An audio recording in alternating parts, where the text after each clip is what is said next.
Welcome to the Hub Podcast, recorded right here in Richmond, Indiana. I'm your host, Michael Allen, and on the Hub, our mission is to share stories of people making a difference in our region. In addition to hosting the podcast, I work with a wonderful team of staffing professionals at Manpower. Manpower is helping companies all over East Central Indiana find staffing so they can continue to grow and thrive. Find out how we can help your company at mprichmond.com. With us today on this episode of the Hub is Roxie Deer, and Roxie is the Executive Director of Richmond Neighborhood Restoration, Inc. in Richmond, Indiana, and she has served in this role for about 3 years. Yeah. Roxie, welcome to the Hub. Thanks for having me. I'm so excited. I'm a longtime listener of this podcast and first-time caller, so I'm excited. Well, I'm so glad you agreed. We took a short hiatus, and what a better way to get started than to have you as our guest. Thank so it's you. so wonderful to have you. So before we, I got lots of things I want to ask you about, but before we talk about R&R, I'd like to talk about you personally. Yeah. And I haven't really kind of done this before, so I'm going to try something a little different with you. Okay. So from what I've learned about you personally and through my extensive research, these words come to mind. Oh no, I don't know. For me, there's no order. Okay. It's not all inclusive, but I don't know. It just struck me. I started making this list. Okay. So it's transparency, dogs, family, Okay. community, friends, fun, Yeah. Okay. buildings, events, Yep. social media. Oh yeah. Is that a fair list? I think that's a really good. I like love that? that it went from personal, professional, fun. You had a little bit of everything in So there. just learning about you and meeting with you, these are just things that kind of love came that. to mind about it. So why do you think that I said transparency? I try to share everything. I try not to hide anything, and I think that's and I think people question too: is she being authentic? Is she who she really portrays herself on social media or in the community? Is that real? And you know, we have it's that Instagram versus reality, maybe, Right. and but what you see in my social media is a big chunk of who I am. It's not all of it, but it's a big chunk of who I am. And then dogs. Yeah, I've got Rosie and Hudson, and they're both foster failures because I continue to foster litters of puppies, and they never go away. Have you always been kind of a dog lover? Oh, yeah. We've always had dogs growing up, and I'm not only passionate about my two, and they're like my children. When people hear me talking about them, they've never met me, they're like, oh, she has kids. She takes them to daycare. She's a good mom. And I'm like, these are my dogs. They have 4 legs, and they sleep on Serta mattresses, and they're spoiled rotten. Yeah. When I met with you prior to going to do this, just from our conversation, I really felt like family was really important to you. Yeah, You it's at the talked core of about everything. Different members of your family. Tell us a little bit about your family. Yeah. So I grew up in a multi-generational household. It was my mom and her parents, and I considered my grandpa my best friend. And my grandma had Alzheimer's at a young age when I was young. So I didn't get to know her as well, but my grandpa really kind of instilled my work ethic in me, and his story and his upbringing. He's a farm boy, and my mom and I were closer as I got older, and she had breast cancer and eventually lost her life to breast cancer. And that's kind of left this legacy, this family. I need to tell this story because it's something, the generations of my family are important to me, and our roots are here in Richmond. Yeah. So I think you shared is it a foundation that was started? Yeah. Tell us a little bit about that. Yeah. So in 2017, my mom lost her battle to breast cancer, and that was my last living relative. And so my mom was so in love with her job at Reed Health, and she had volunteered for Bravo since its initial year. And a lot of people rallied around her while she was sick, and they wanted to support her. And she kept saying, I don't need the support financially. I have a lot of people that are in my circle taking care of me. Let's support the other women who don't. She was getting her chemo and noticing women were coming in with nobody with them. They were just coming to so she started, she said, wouldn't it be fun if we just raised some money by, making some honorary t-shirts, and the proceeds go towards Bravo and helping women in our community. And that grew. And then 2 days before she passed away, we had a major fundraiser at Chuck's Sports Bar and raised like $14,000. And then that just continued to grow after she passed away. People continued to want to support. And so in 2020, I launched the Dear Family Fund through the Wayne County Foundation, and people can participate in various different ways. We have a massive golf outing every year in July that raises money for the fund. But then we also are launching educational initiatives to teach women about women's health. We're working with younger girls. A big component of this is me getting into the schools and into education facilities to talk to women about their bodies, educating them that it's not just their bodies they need to worry about, but your parents, your grandparents. We need to have these conversations, and people get uncomfortable, but we want to break down those barriers. So the Dear Family Fund takes the money that we raise and we put it right back into our community, supporting women's health issues, women's education issues, making sure that, we have, if there's a cancer patient that needs to get to chemo or get to treatments and doesn't have transportation, do we have that service set up? So working closely with our healthcare providers to make sure that those needs are met. And then we also cooling caps, which are kind of new to the cancer realm, where you can wear these hats that make your head freeze during chemo, essentially, and it prevents your hair from falling out. And so we've been able to purchase those so that, because a big part of cancer is losing your hair, and that's your identity. And so many women identify with, this has been my look for 30 years, and all of a sudden a big piece of my identity is gone. Yeah. And you're already low. You've already hit probably the lowest point in your life, hearing you have cancer and you're going to go through chemo. Let's not make the situation worse. Let's give them a little piece of their identity and let them keep that. So these initiatives that we're doing, we're just getting started. This is a lifetime commitment I've made to this community for women's health. And it's become something that I'm really passionate about and I get really excited about. Well, that's just wonderful. I think we'll try to make sure that Kevin puts it up on the screen when we release this, but how can people contribute to that fund? Yeah, you can make donations through the Wayne County Foundation website, and you just type in when you make your donation that you want that to go to the Dear Family Fund. Awesome. Yeah. Well, that's and it so would have good. been, today is my mom's birthday, so that's really special to share. That is. Thank you. Community, you've touched on it a little bit. I wrote down community. I think you're all in. Yeah, this is my community. This is where, when my mom passed, I had kind of the opportunity to go anywhere I wanted. Mm-hmm. And I think everyone said, like, she's going to leave. Like, she doesn't have anything tying her here. And it was when I looked around, I went, well, where else can I go where I'm going to have a job that I feel supported in, where I have a community of people who are checking in on me and making sure I'm okay, even on my worst days. But it was also going to give me the opportunity to grow. And who is going to say, yeah, you fell flat on your face. You did some really stupid things, but we're going to help you get back on your feet, and we're going to help you grow into a position that you love, into a community that you love. We're going to give you a platform and let you make changes. We're going to give you opportunity. So Richmond's really allowed me to do that. Yeah, I think that kind of flows into your friends. Yes. Because I think you have a lot of friends. Yeah, I think you're close. You've got a lot of wonderful friends. I see it on social media, and I see you out with people. And I know this community, especially your friends, would really be devastated if you were not here. Yeah, so. My friends are my family, and they are my biggest cheerleaders, my biggest supporters. So.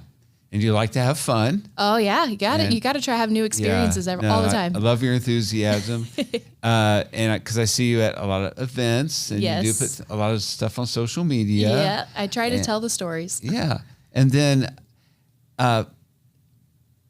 buildings. Tell us a little bit about first. Let me back up just a little about going to college. So when you went to college, what were you studying, and what did you?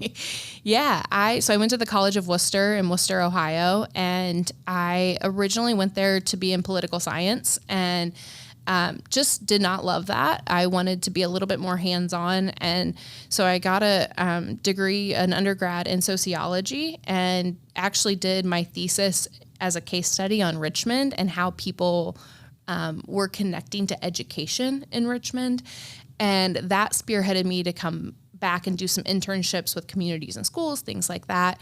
And through that, I decided I wanted a master's. And so attended Concordia University and received a master's in education.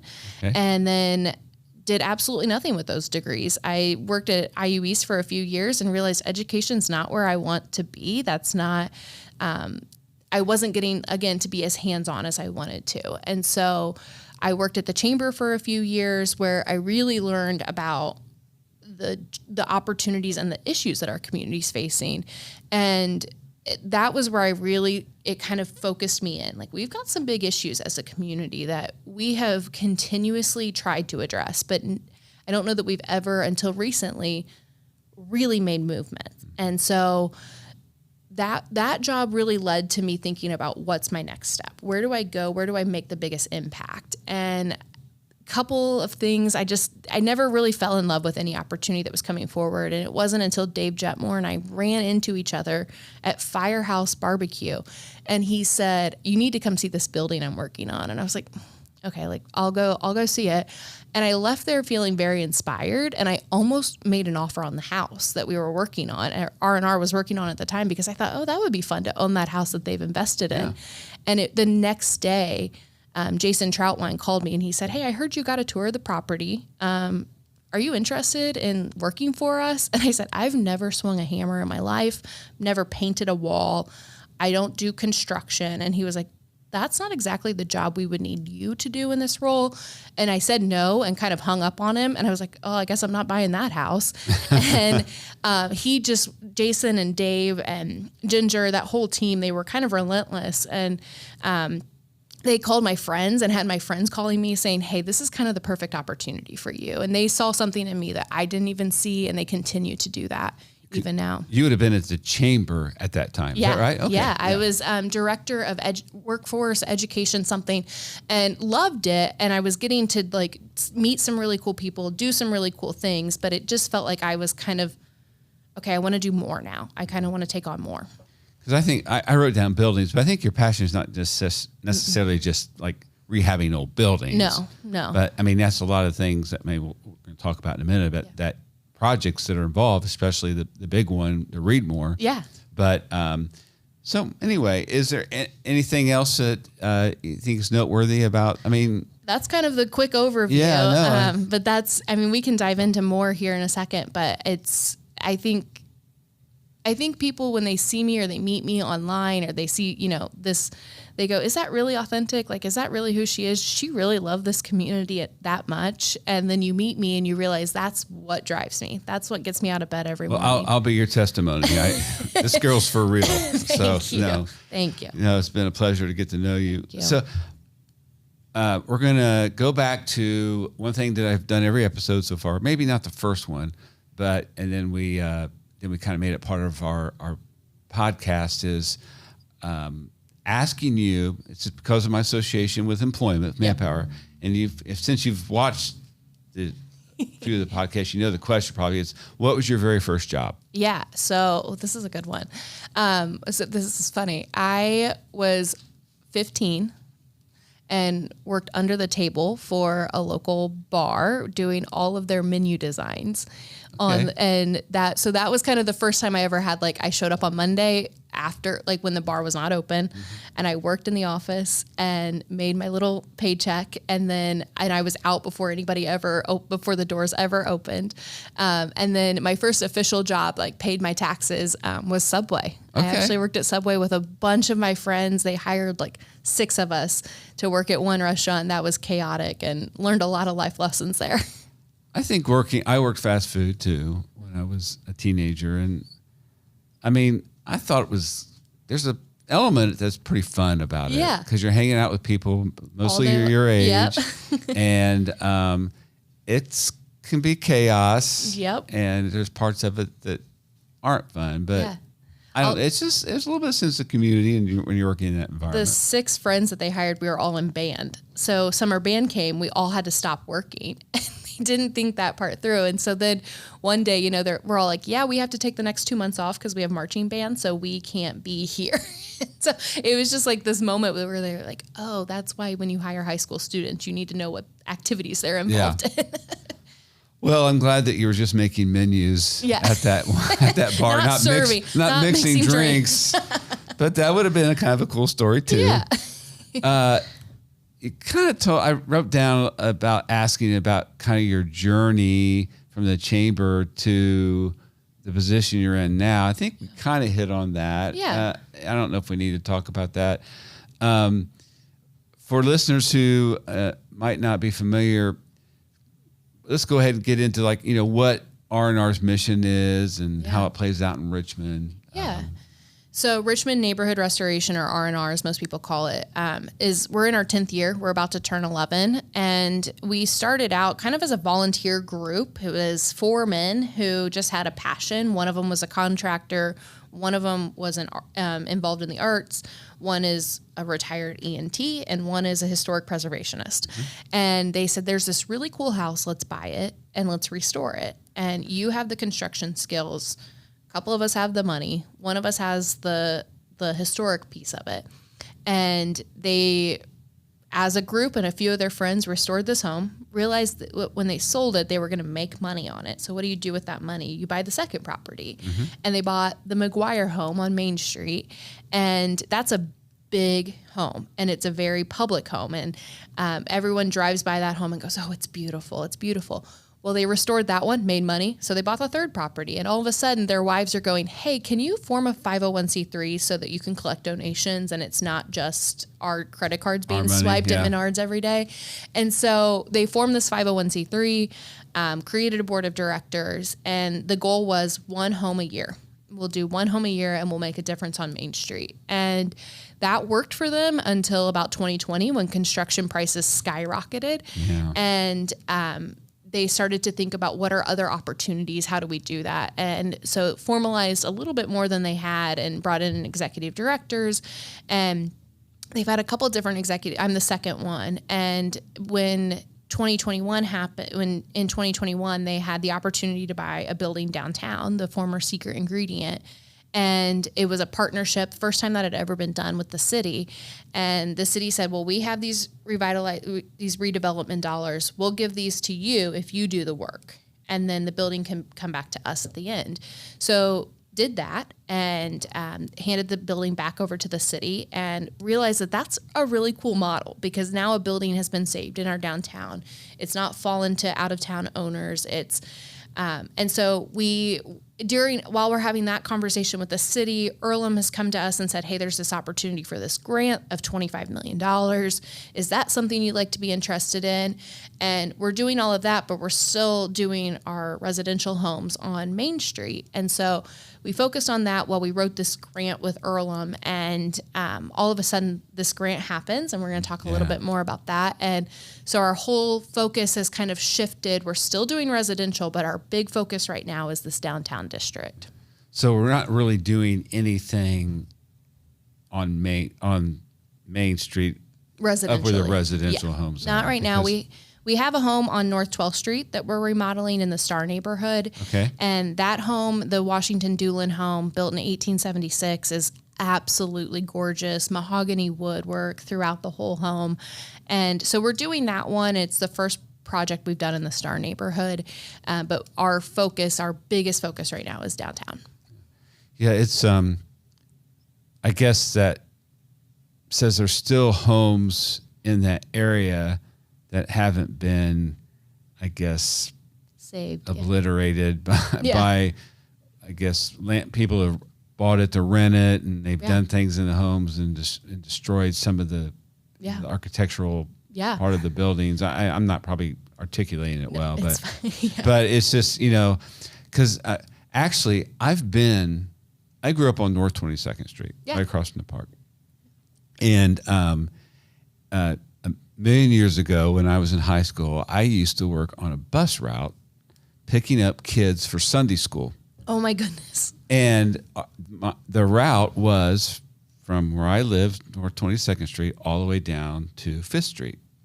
Okay. East Street, J Street, all those homes. Wow. So we used to go knock on doors and see if kids wanted to go to church on Sunday, and we would pick them up on the church buses.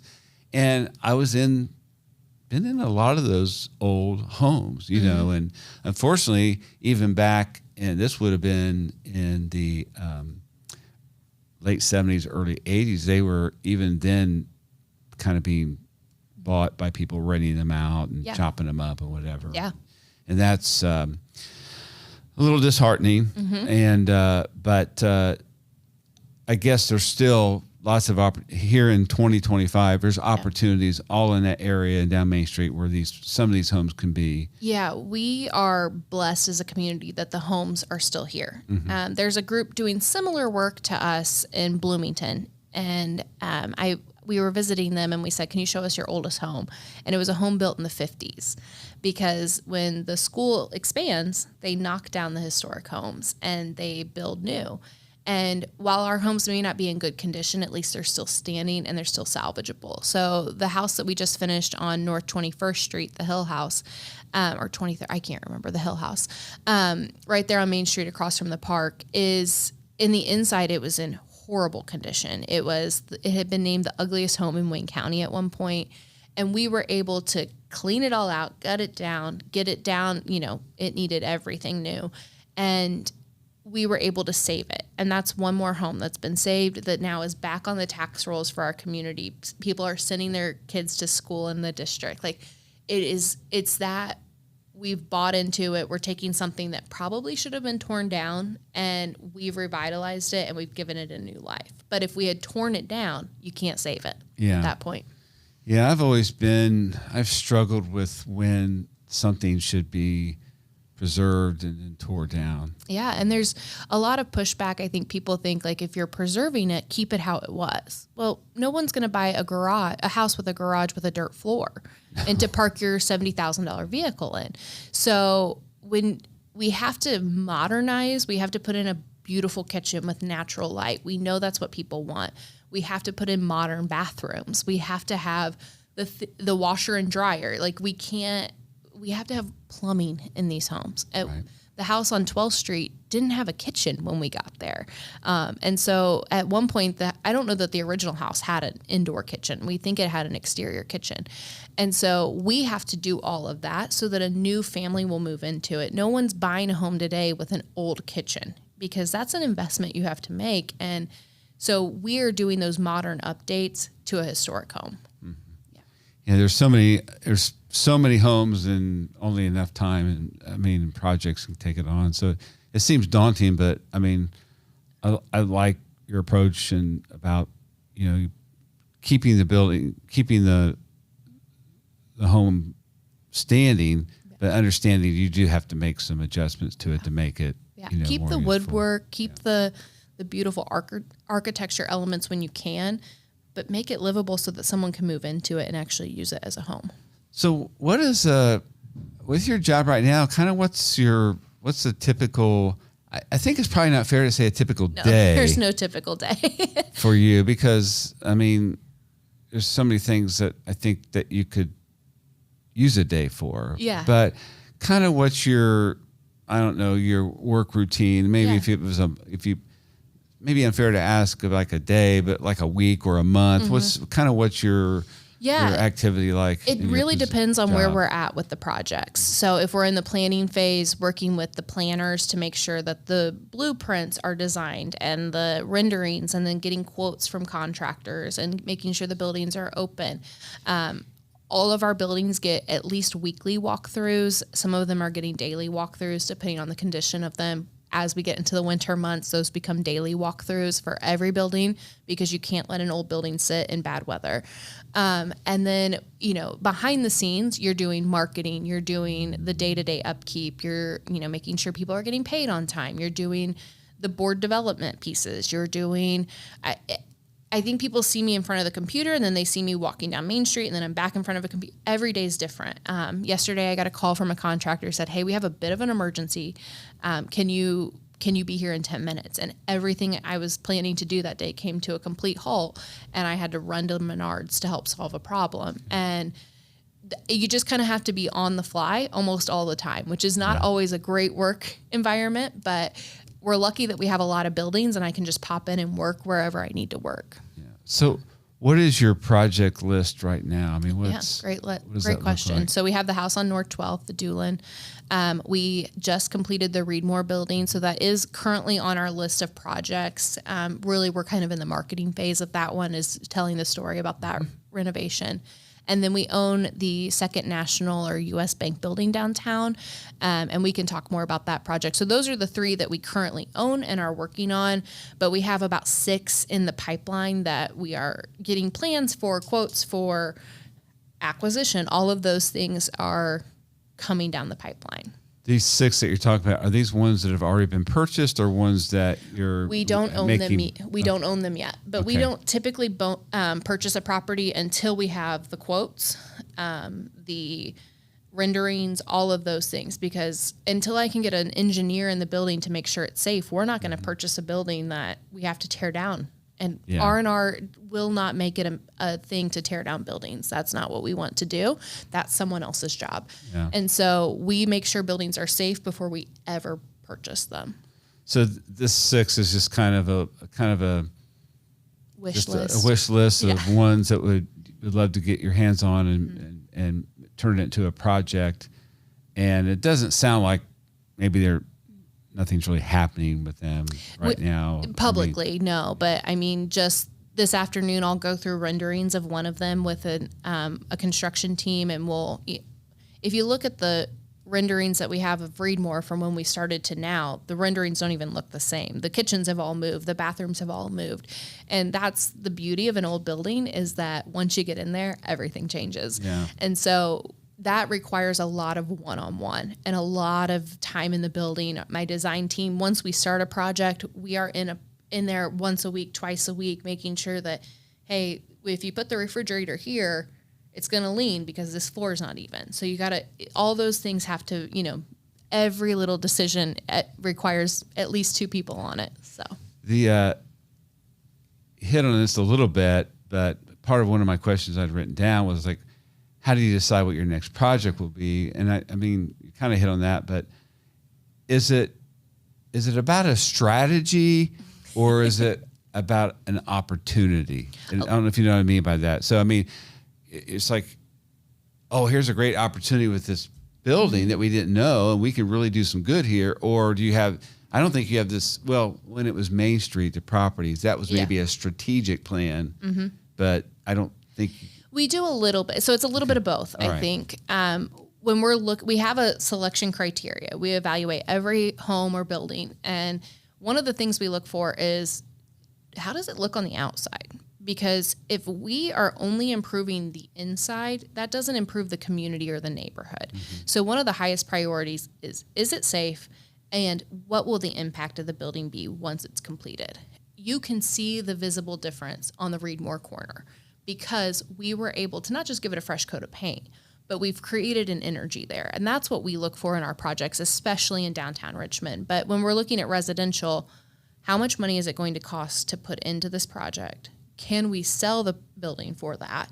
And what, acquisition cost of these properties is astronomical, and which is unfortunate. So a lot of times that's the first hiccup, is can we even purchase the property? We have a property that we would love to own. It's marked at $80,000 and it's valued at about $8,000. So these are things that we're constantly evaluating. Obviously, we like to stay in similar neighborhoods. Downtown Richmond is an easy neighborhood. Main Street, those are visible neighborhoods. Star's not as visible, but the historic architecture and the importance of that neighborhood mattered to us.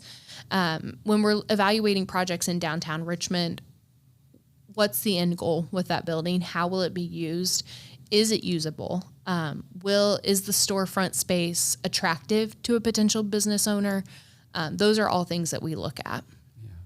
Well, the exterior has a huge impact because, I don't know. I mean, I think of the Readmore building and what it looks like. I mean, that corner now, it has a kind of a glow. Yeah, it sparkles. I mean, it's just, it definitely creates a different type of vibe and feel when you drive by there.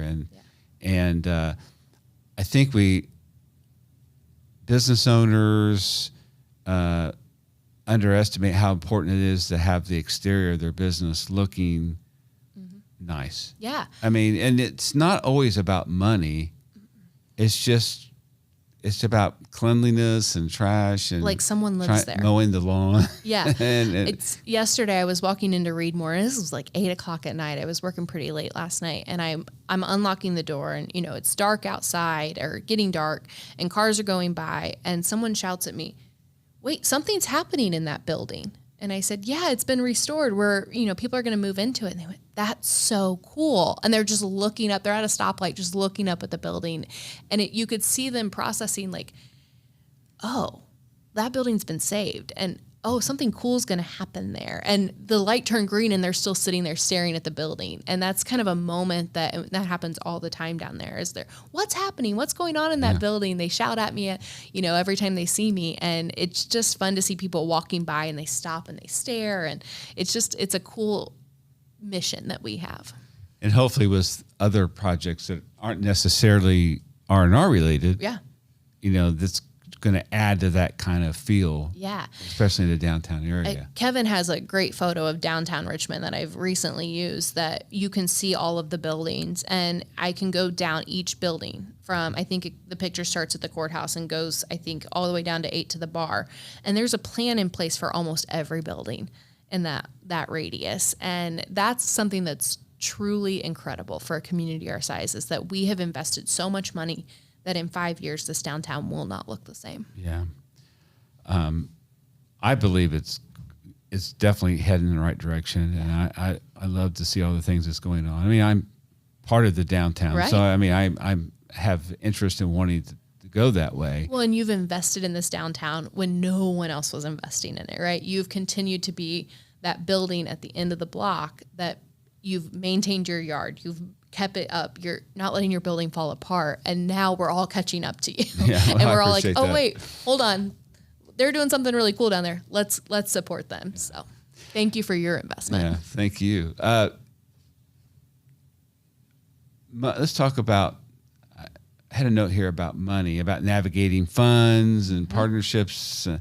Well, how do you navigate funding and partnerships in a smaller city like Richmond? Yeah. But really, I think it comes into, we can talk about the Lilly money and all that stuff. And I don't know if, maybe we start I'm there. just going to hand it off, and you can try to make this me is look, a hot potato question. My question look a little bit better. So. Yeah. So let's start with Revitalize Richmond and kind of what that grant looks like.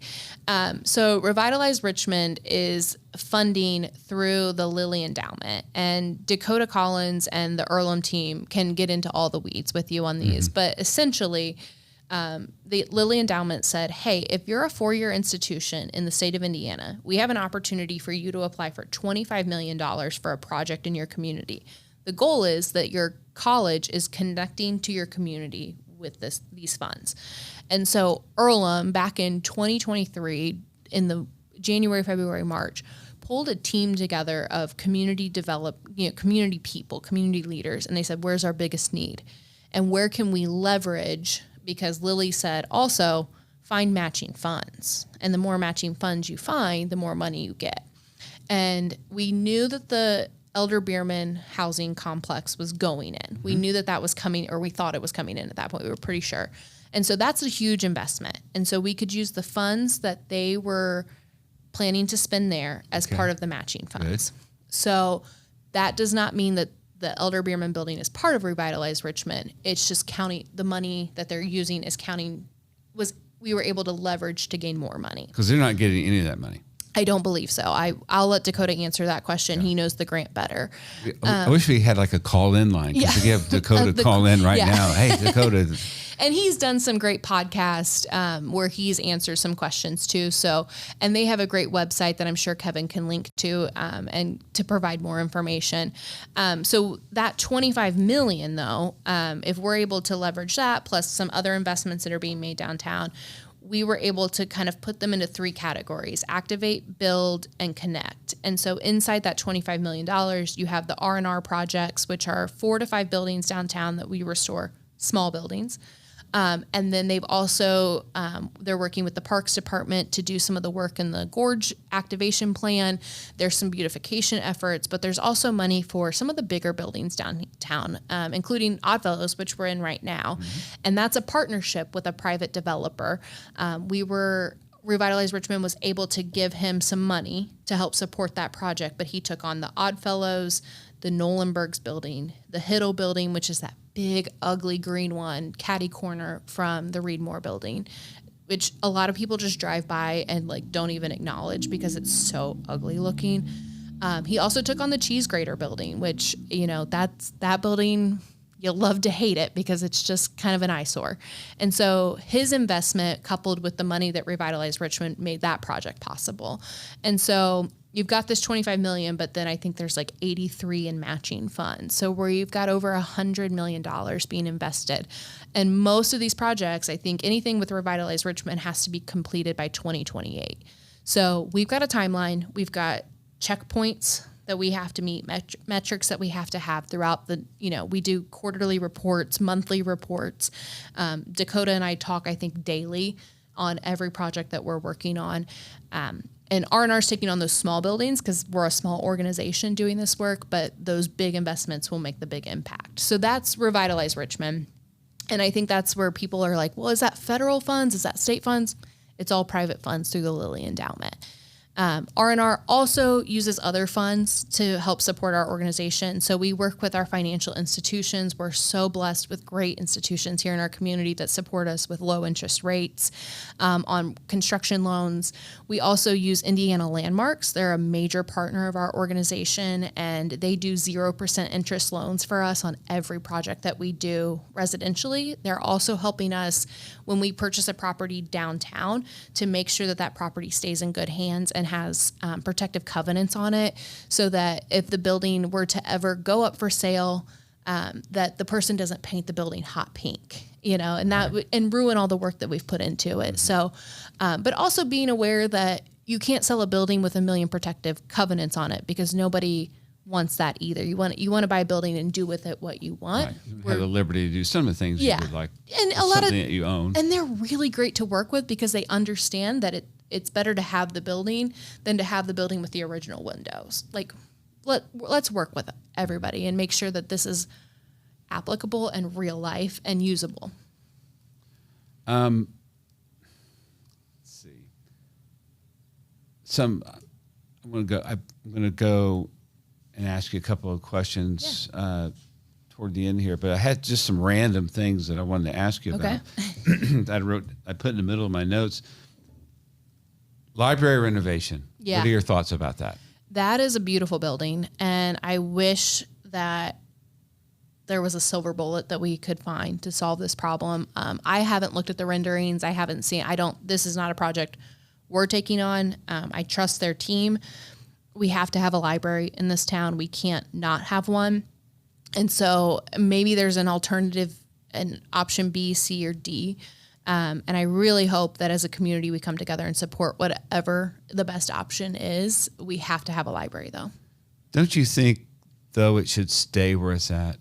I think it's a great location, especially with all the investments we're making downtown. As someone who needs co-working space, I need an office I don't want to be in the same office every single day. So the library is a great opportunity for that. So I hope it stays in downtown Richmond. Yeah, I just would like to see, I think, where it's at. And I do believe the building needs a major overhaul. Absolutely. Yeah. And but I just think that it complements what we're trying to do down here. Well, and I worry about if they don't get the funding that they need, what happens to that building? And now we've invested all of this money in downtown Richmond and we have a major building sitting empty. So we have to find a solution. And everyone needs to come to the table and work together. And I think I've said this to you. This is the first time in my 12 years of being back in Richmond that I've seen everyone working towards the same goal for downtown Richmond, and we have the funding. Can we do that I think we've set the model for how this works. Let's do this for other projects in town, and the library is a good example of that. I'm hoping to have them on Good. this program because I think there's some information that they can share about the programs and what's in the library and what could be offered to the community. And I think, not that it's not out there, but I just think more and more information we can get out there about what goes on in the walls in there, it would be good for people to hear about. I work in the library a lot. I go in and I get a small office space, or I work at a big table, and I've done, just last week I did a presentation for them, a community presentation about downtown. They offer so many resources that are untapped. I mean, you can print in there, and it's way cheaper than if you printed at UPS or anything like that. You can rent cooking sheets. You can rent tools. You can check out, besides the books and the movies and all those things, but they have become very creative in how their library can be used, and it's matching. I just wish everyone was using it. I carry my library card. I'm a proud library member, and I wish more people took advantage of that. Yeah. Well, we'll see how that goes, and we're definitely going to keep our eye on it. Yeah. All the apartments down here. Can we fill them up? Yes, absolutely. I get daily questions about when can I rent the Readmore apartments, and when will they be available? Are they pet friendly? How much is rent and everything? And we aren't the organization who's going to manage that. We do the construction and we hand the project off. But it's a daily question. I think the statistic is 40% of our workforce lives outside of Richmond. Mm-hmm. If they live closer, they're making an investment. They're coming here, and we need them to live in good housing options, because you have kids, that if they're living in unsafe, not quality housing, they're not going to stay. They're going to leave. They're going to go to the next best option. So let's give them great, beautiful places to live that they're proud to call home, even if it's a temporary home. They haven't bought it. They don't have a mortgage yet. Let's give them quality homes, because then they're more likely to stick around and become lifelong residents.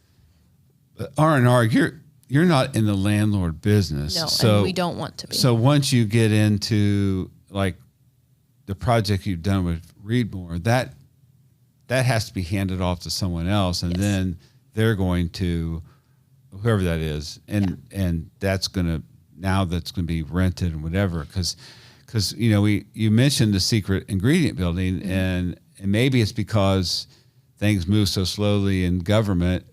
Because those apartments are not rented. They're not. And unfortunately, secret ingredient, I just don't know that the current owner, the city, has been able to put the time and energy. They're just overworked in the city right now. And so, but the future R&R projects, Readmore moving forward, every project from Readmore forward will have a different owner. And I'm not going to make that announcement today, unfortunately. I wish I could.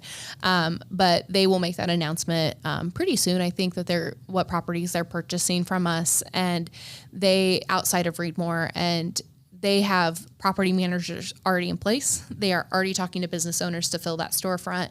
They are already moving the needle so that this next owner can open the doors and move in. So, and we've done everything on our end. Wi-Fi's hooked up. Yeah. Everything is move-in ready. You've been in there. The appliances are there. Everything is, they're move-in ready. I didn't get to see the apartments at Secret. Are those apartments similar? Yes, ready to go? Very similar. Yeah, so it's kind of same layout. Yeah, I'm not trying to cause trouble. No, they are. I'm just curious about it, just because it would be nice if they were rented, and I don't think something like that is useful sitting empty over a long period of time. It's not. It's really unfortunate. It's no fault to anyone in the city building. It's just they have too much on their plate right now with all the other problems. And so I'm hopeful. I've heard rumblings that something's happening with that building. Okay. That's not my story to tell. Yeah. But it was a perfect partnership as far as we have a building that's going to go up for sale. Let's not let it fall to out of town owners. Let's put some money into it and invest in it. And now whoever takes over it, or if the city decides to manage it, they've got a beautiful property that they can just put storefronts in, put renters in upstairs, and it'll be ready to go. Yeah, retail can work in that building, because it worked for a really long time for Secret Ingredient. Long time. They had a nice run. Yes. Yeah. And so it can be done. And I think with some of the other housing in the area, it's going to help places like that, storefront and others, to have a better opportunity for success. Yes. Because there's going to be more people here that would buy the goods, services, whatever. We've always had this conversation in town. Is it the chicken or the egg? Is it the people or the businesses, which comes first? And Revitalize Richmond is the first time that we've said, let's not pick one, let's do both. We've got a recruiter looking to fill the storefronts with Revitalize Richmond. We've got John Sheebish now in the small business support role. So if you're a business that's just starting or an existing business that's been here for 50 years, you have someone supporting you to make sure your business is a well-oiled machine. And now we've also got this apartment piece going in. So you don't have to worry about, are there people that are going to come downtown because they're already down here. So it's kind of a Has John hit perfect the streets yet? Yeah, he is. I see him up and down the street all the time. I haven't seen him yet. So John, feel free to stop by Manpower. We'd love to see you. Yeah, he's doing an awesome job. And it's okay that you're not going to make an announcement today, although a lot of people choose the Hub to make major announcements. I'll come back for another. I'll come back. This is a great venue to make some big time announcements. Let's see. I spoke about a little bit, but retail. I think it is important for down here in this area. Yeah. How are we going to, whose job is it to kind of help that going? Is it the chamber? Is it someone like Sheebish? Or is it, I mean, who? And that's been the $1 million question is who's responsible for all of this? Who's going to help? And you have the Main Street organization, you have the chamber, you have the foundation, you have the EDC, you have the city. Everybody cares about it, but no one kind of had the role of it being in charge.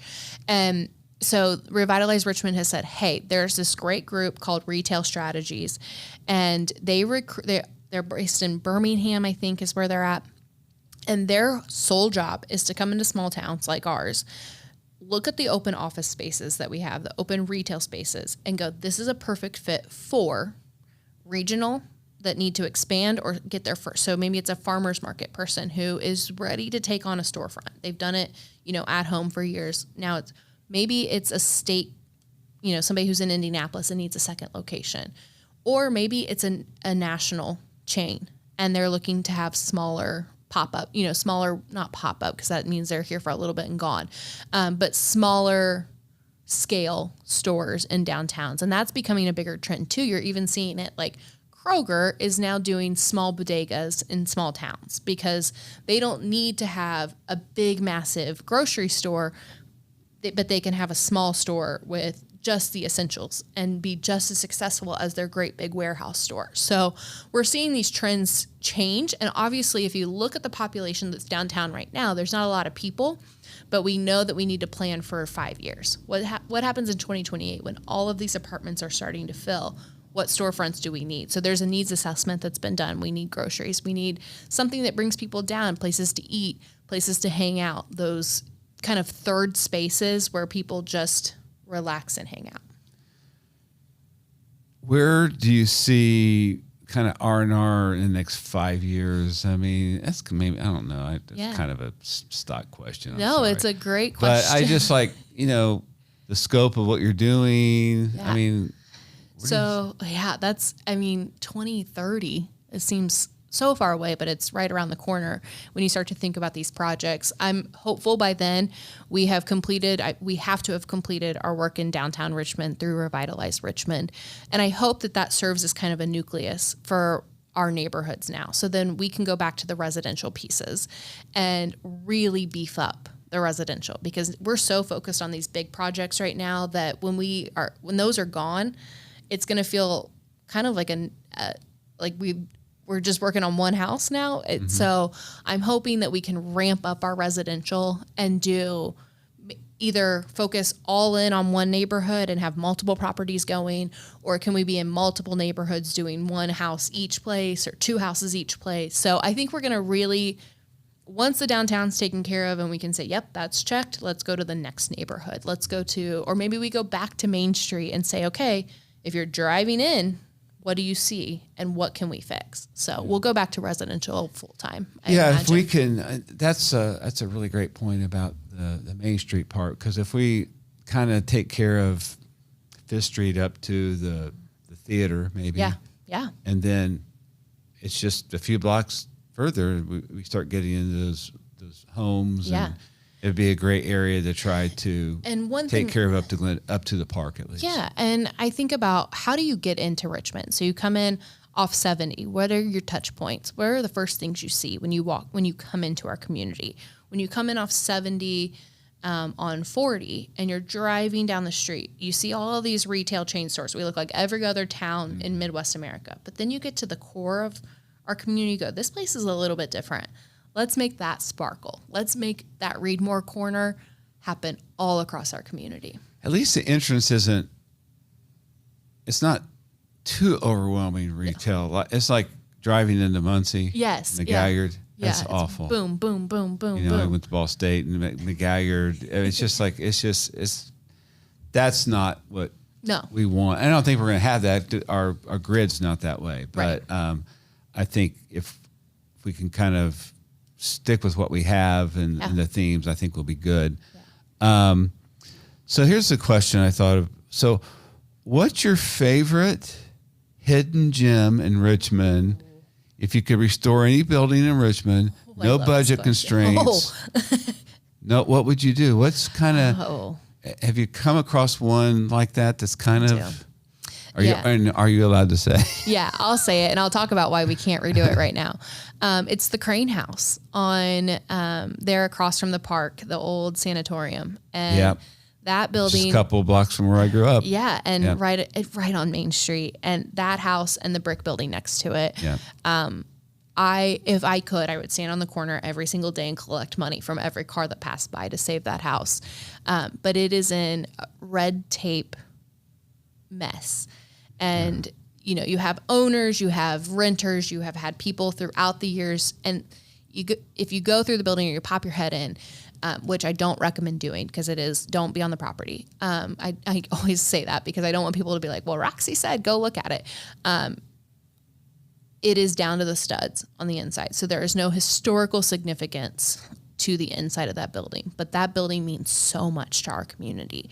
Not because we all have stories there. It's not like the Readmore, right? Where everybody has an experience where I went and got my coffee, I got my magazine on Saturday mornings, but you drive by that building and it sets the tone for how you feel about our downtown area. But it's about $1 million project. Yeah. And you'll never get that out of that property. And unfortunately, I don't know that we can save it. I really want to save it. And we're having some great conversations with all of the stakeholders about that property, but nobody wants to take it on. Yeah. Actually, we had manpower. We had looked at that corner at one time to move our business at that corner. I mean, I'd have to talk to my father, who was running the company at that time. But I mean, this goes back even before we're in our current building. This is probably back in the 80s or something. Yeah. But that was kind of a location that was kind of, we were thinking, how could we we just thought it might be a good spot for us. Yeah. But ultimately, I don't think parking and that kind of needs like we have with all the people that come in and out of our business looking for jobs or whatever would really match. And that's why the building that we're in on 5th and Main has been so good for us. Yeah.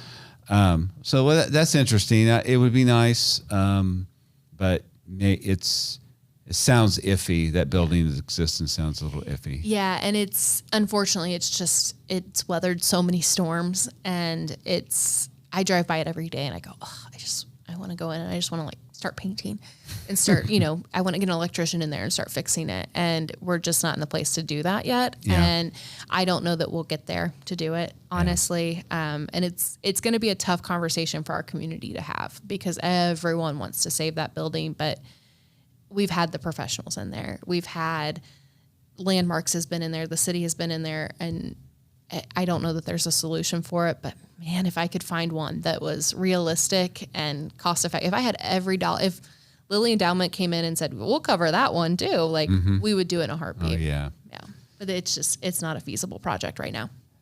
So what's kind of a message you like listeners to take away from the work you're doing, and how can people learn more or support R&R moving forward? We love all support that we can get, either financially, volunteering. We have Saturday morning volunteer groups that get together every Saturday or most Saturdays. And so you can follow us on social media, Facebook, Instagram, check out our website, rnrinc.org, or just reach out to me. And you can find me on all social medias, LinkedIn, whatever you need. And we want you to be a part of this community. So if people ask me, what can I do? Be a cheerleader for us. Even if you don't want to get in and get your hands dirty, you don't want to be a part of it, celebrate it. Spread the good word that we're doing. We have a lot of people who love to be loud. I won't say a lot, a few people who love to be loud and not positive. And I don't ever want people to walk away feeling bad about the community that they were born and raised in, or that they've moved to and invested in. And so keep it positive, keep it happy, support the people who are doing the work. And that doesn't mean just R&R. We have hundreds of people, thousands of people who are investing in this town every single day. And the volunteers who work for Meltdown, from the restaurant owners, the business owners, support them. Don't criticize them. Be happy that they're doing something in this town, as big or as small as they can possibly do. The people who are making a change are doing the best they can. Let's support them. Let's not be critical, and have conversations. Listen, learn, get to know each other before you are hypercritical about anything people are doing. Yeah, some great advice from Roxie Deer. Thank you. I'm really surprised that. So you're going to be like a political science major, right? At some point, yeah. I thought that would be a great idea. Well, I think folks, we could be looking at a really good potential mayoral candidate in the future down the road. I think you would be wonderful in that role. Thank you. I think you would excel at anything that you do. You're such great positivity, and you're super smart, and I love your passion for our community. So glad that we got to have this conversation today. Thank you. Thank you for having me on and chatting. I've loved getting to know you, and I love sharing the stories of what we're doing downtown. Thank you so much. Yeah. That's all for this episode of The Hub. Thanks again for listening, and we'll see you next time for another conversation with a difference maker from our region. Manpower is proud to support The Hub. Find out how they can support your business at mprichmond.com.